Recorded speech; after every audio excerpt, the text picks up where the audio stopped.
Picture this, a butler so sweet and innocent that he serves tea with a smile and bows politely to every request. But what if that same butler could open portals to the underworld, torture demons, and transform children into monsters without breaking a sweat? What if his loyalty ran so deep that he'd cross every moral line imaginable, all while maintaining that perfect peppermint smile? Welcome to the twisted world of Peppermint Butler, Adventure Time's most deceptively dangerous character. Behind that candy coating lies one of the most powerful beings in the land of Ooh, and today we're diving deep into the secrets that make him so terrifyingly effective at what he does. See, most fans think they know Peppermint Butler. He's Princess Bubblegum's loyal servant, right? The guy who hands out tea and says please and thank you. But scratch beneath that sugary surface and you'll find something much darker. We're talking about a character who casually name drops death himself, who practices necromancy like it's a hobby, and who can make demons surrender with nothing but his reputation. But here's what makes Peppermint Butler truly fascinating. His power doesn't come from raw strength or magical artifacts. It comes from something far more dangerous, loyalty without limits. And understanding how that loyalty transforms into terrifying power reveals everything about what makes this character so compelling and so deeply unsettling. The first hint of Peppermint Butler's true nature comes in Death in Bloom, but even then, most viewers probably missed just how significant that moment really was. When Finn and Jake accidentally kill Princess Bubblegum's plant, they panic. They need to get to the land of the dead to fix their mistake. And that's when Peppermint Butler casually steps in like he's offering directions to the grocery store. He doesn't hesitate. He doesn't research. He just walks to the corner of the room where two walls meet and gives them instructions. Stare into where the two walls meet, slowly cross your eyes, do it, fools. Just like that, a red portal appears. Now this isn't just any portal. The way it's created through sharp corners is actually a reference to ancient horror stories about creatures that travel through dimensional rifts. Peppermint Butler is tapping into some seriously dark magic here. But the real revelation comes when Finn and Jake actually reach Death's domain. After they meet Death himself, Finn mentions Peppermint Butler's name. Death's entire demeanor changes. His voice softens. Suddenly they're not enemies, but best friends. Death laughs, revives Jake's memories, and gives them whatever they want, just because they know Peppermint Butler. Think about that for a second. Death, the literal embodiment of mortality in Adventure Time, treats Peppermint Butler's name with respect and maybe even a little fear. That's not the reaction you get from being a polite butler. That's the reaction you get from being someone who Death considers an equal, or worse, someone he owes favors to. And when Finn and Jake return to the Candy Kingdom, Peppermint Butler reveals the price of his help. I'd like your flesh. Quit being silly, Peppermint Butler. I'm going to take it from you while you sleep. He wants their flesh. His eyes turn yellow as he delivers this line, and it's clear he's not joking. This is our first real glimpse behind the mask. The sweet butler persona slips away, revealing something much more predatory underneath. But Death in Bloom is just the beginning. Throughout the series, we get quiet hints that Peppermint Butler moves in circles that would terrify most characters. There's a background photo showing him playing golf with Hunson Abadir, Marceline's demon father, not as a servant but as his caddy, suggesting a casual relationship with one of the most powerful demons in existence. In Marcy and Hunson, he summons Hunson himself to help with Finn's sword. No big deal, just calling up a demon lord like you'd phone a friend. And in Vamps, he geeks out trying to get the Vampire King's autograph. Most people would run screaming from these creatures. Peppermint Butler collects their signatures. This pattern reveals something crucial about his power. Peppermint Butler doesn't fear darkness because he's become comfortable navigating it. He's built relationships with beings that exist in the shadows, and those relationships give him access to knowledge and abilities that no ordinary candy person should possess. The episode Nemesis shows us just how deep that darkness goes. A conspiracy group called the Veritas Brigade believes something sinister is happening in the palace. They're right, but they're looking at the wrong person. They suspect Princess Bubblegum, but the real threat is standing right beside her, serving tea with a smile. When Peacemaster arrives to purge this dark entity, he's not talking about Princess Bubblegum. He's talking about Peppermint Butler. And what follows is one of the most intense magical battles in the entire series.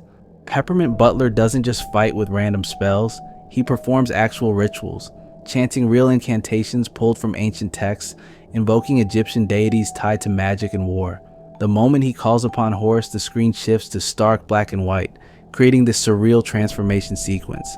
This isn't just cartoon magic, this is Peppermint Butler tapping into genuine occult practices.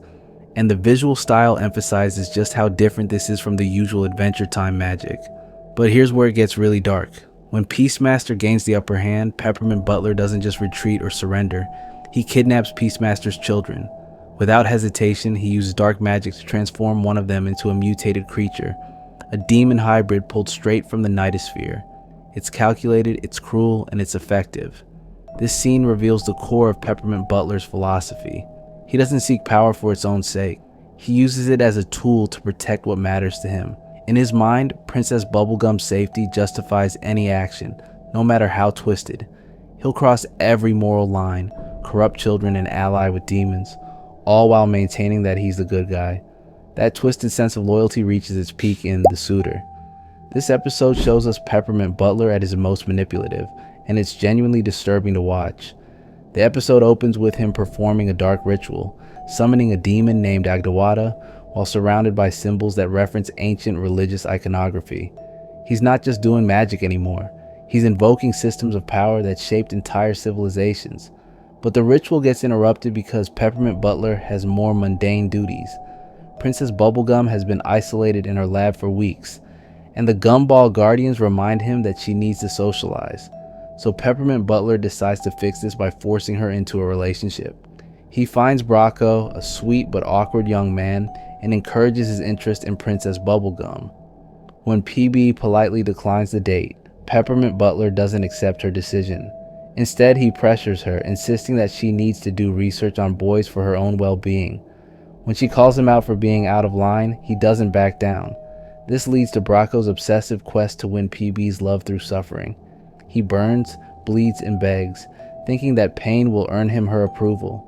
When that fails and Bracco collapses defeated, Peppermint Butler offers him a solution: dark magic that will give him what he wants, for a price. The ritual that follows is genuinely horrifying. Bracco screams as his body contorts, reshaped into something unrecognizable. Peppermint Butler watches this transformation with satisfaction, believing he's helping. In his mind, he's solving the problem. Princess Bubblegum was lonely, Bracco wanted love, and now Bracco has the power to get what he wants. But when Princess Bubblegum rejects this new monstrous version of Bracco and gives him a robot companion instead, Peppermint Butler snaps. He shouts that she should have given the robot to him. In that moment, we see what he's really become. Not just a protector, but someone who thinks he knows better than the person he's supposed to serve. The Suitor reveals the fundamental flaw in Peppermint Butler's loyalty. He's so focused on what he thinks Princess Bubblegum needs that he stops listening to what she actually wants. His protection becomes control, his devotion becomes obsession, and his love becomes something genuinely dangerous. This pattern continues throughout the series until it all comes crashing down and Come Along With Me. During the final war, Peppermint Butler is hit with Dum Dum Juice, the same substance that turns people into mindless candy. But instead of destroying him, it resets him. The Dark Wizard becomes a child again, losing all his accumulated power and knowledge. But even as a child, something remains. In later episodes, we see young Peppermint Butler reading dark magic one on only one. The pull toward darkness doesn't fade with rebirth. It's like he's drawn to these forces on a fundamental level, not because he's evil, but because they feel like home. This brings us to Wizard City, where we see Peppermint Butler try to start over. He's just a nervous little mint with a school bag and genuine desire to learn proper magic, but his past won't let him go. Before his transformation, the original Peppermint Butler left a curse on himself, a fragment of who he used to be sealed inside his new form. Throughout his time at wizard school, this shadow version whispers in his mind, calling him weak, pushing him toward the dark path again. When students start disappearing and strange magic spreads through the school, people naturally suspect the kid with the reputation for dark magic. The truth is worse than anyone imagined. A secret cult of teachers has been planning to resurrect an ancient primordial monster named Kokentepe. They believe Peppermint Butler is the perfect vessel for this resurrection, and they've been manipulating events to make it happen. When Peppermint Butler drinks the ichor and Kokentepe begins to awaken inside him, we see that dark voice take control. For a moment, he's not the sweet child anymore. He's something ancient and hungry, dismissing the fragility of life itself. But then Kadebra, his friend and study partner, snaps him out of it with a simple magic trick. It's not the trick that saves him.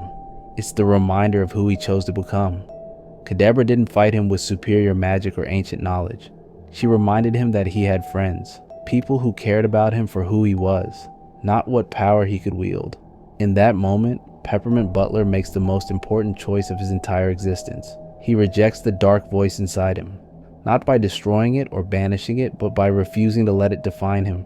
He finally understands that real power isn't becoming what you were destined to be. It's choosing something better. When he's offered recognition and status at the end of the episode, he walks away.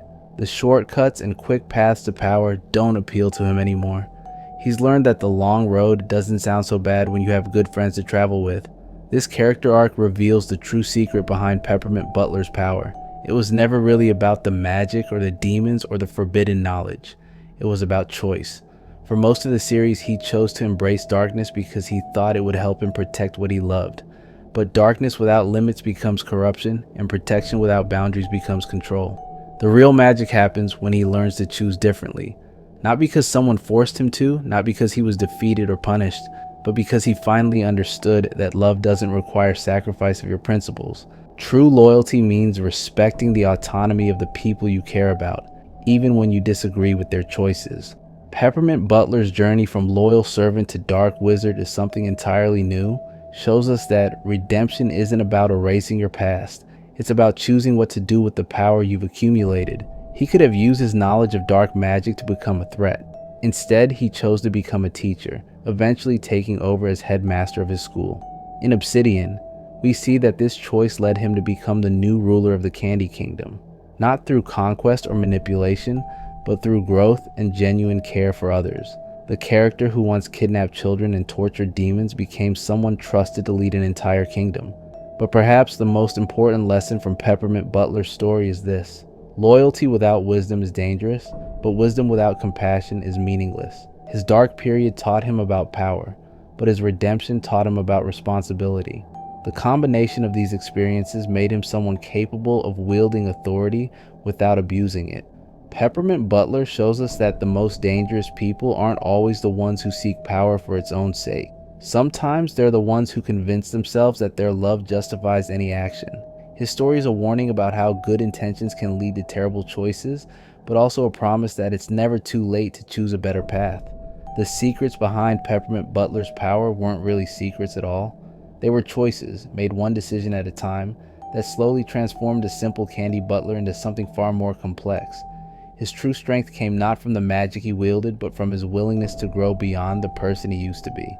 And if you think Peppermint Butler's transformation is impressive, wait until you see how another Adventure Time character dealt with having multiple versions of himself scattered across time and dimensions. Click here to dive into that mind-bending story.